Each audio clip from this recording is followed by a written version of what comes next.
What's going on, everybody? So I haven't made any videos in a long time. Been daily in the Del Sol, running at NA, but you know, as you guys watched, you know, on the build, it's built for boost.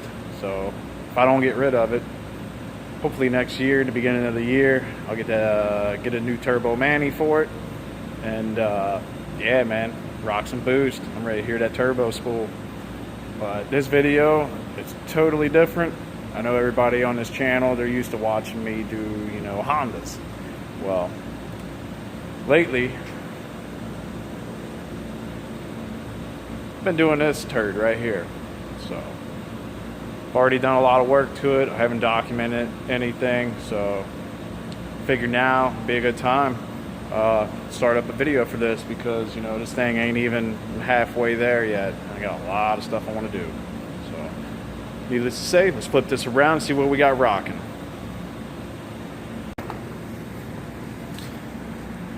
Alright, so my little daily / trail buggy, it's a work in progress. It's a 1999 Jeep Cherokee Sport, 4-wheel drive. So far, you know, when I got this thing, everything's wore out on it and whatnot. So I'm going through it, redoing it. The bumper was already on it, but I did add the winch. Got the winch on there. I did the crossover steering conversion. Did 4.5-inch springs in the front with Bilstein shocks. Did the rough country extended brake line. Got the Corax 4x4 adjustable upper and lower control arms. And then the rear, I did yesterday. I did the new springs on the rear. And man, they're supposed to be 3.5-inch springs, but I swear it raised this thing up, you know, 5-6 inches. So I got 2-inch spacers I have to put in the front, because I put 4.5-inch Rubicon springs in the front, and it's not level. It's like the rear end sitting up an inch or two higher than the front now. I know the rear, it's got to settle, but yeah. I did a Flowmaster catback exhaust on it, because it just had muffler where the catalytic converter should be, and that shit was annoying. I do have other upgrades. Still got to install my exhaust manifold and my S-pipe going down to the exhaust. But today's main focus is, I got this guy. There's a part number for you XJ guys if you want to do a transfer case drop.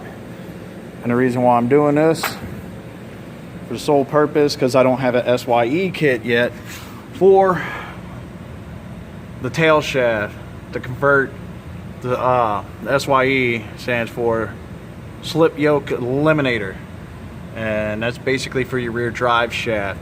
Changes everything up where you could be able to run the front drive shaft on the rear.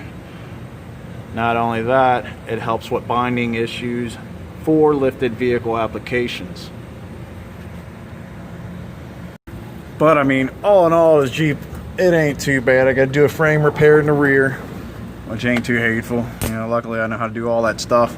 But I mean, it's pretty minty under here for what it is. They typically rot out in the frame, and then up here where the transmission is, where the tunnel is, they like to rot out.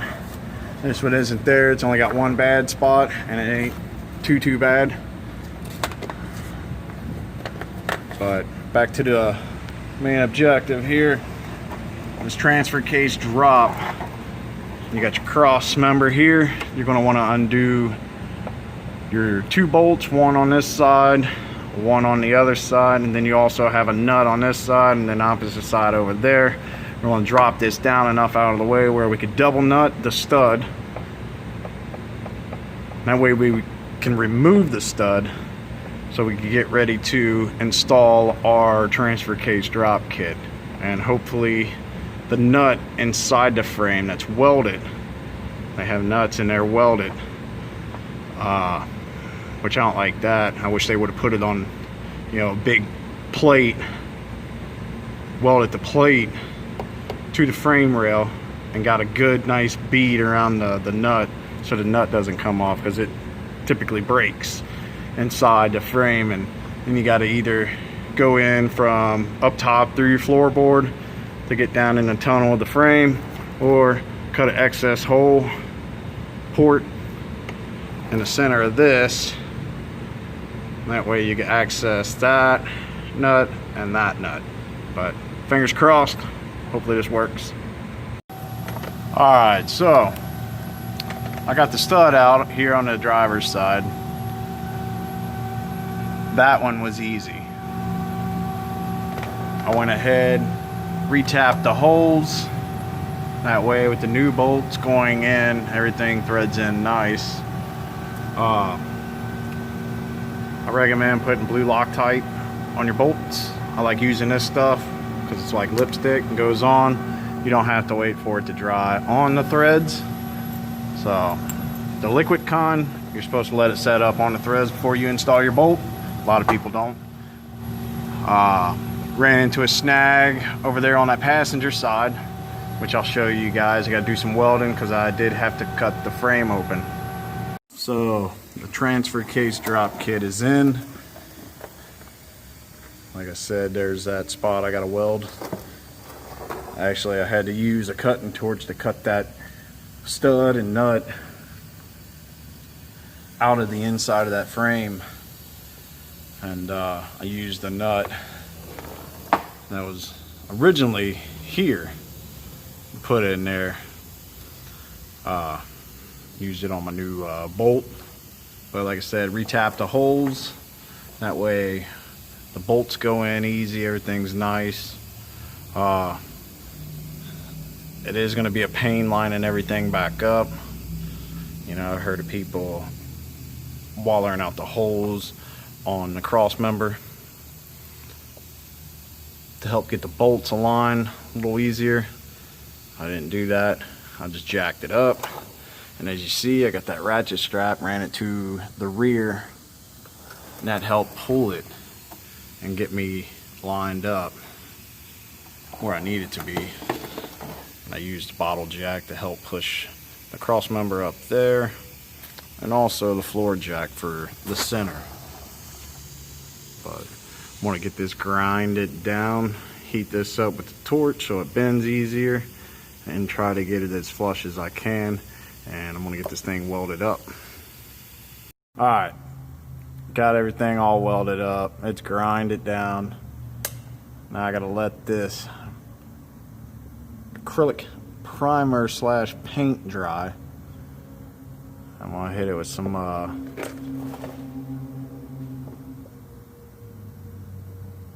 final can of paint.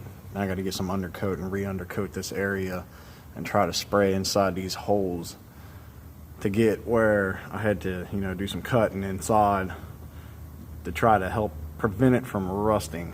Now I know they sell this spray wax. You shove it in whatever, you know, cavity you have an access point to, and it's supposed to coat the inner frame with this wax to prevent it from rusting. So, but that's where I'm at. It's finally drivable. You know, that the whole reason why I did it, like I said, because of the driveline angle after I put these new Rubicon springs on the rear. See, I had a 3-inch lift on the rear as before, then I raised the front 4.5 inches. And I threw 3.5-inch lift springs on the rear yesterday, and yeah, now the rear sits higher than the front 2 inches. So next goal, get the 2-inch spacers and the coil springs up front, see if that helps it out, and hopefully I got enough shock travel to where I don't have to change them out, because I just got those damn things. Alright, so we're back on the road. As you can see how fast I'm going. And that's with this thing lifted. You know, I want to say 6 inches in the rear now because of the new springs and 4.5 in the front. No death wobble. That speedo is 5 off, so right now I'm going 70. I was just going 75.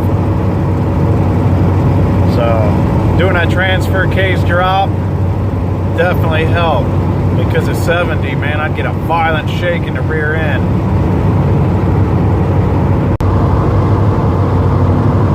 Alright guys, so hopefully you found this video helpful.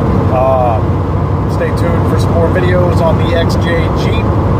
Also, hopefully this week I'll be uploading a video from where we went wheeling over the weekend, last weekend. And yeah, so stay tuned.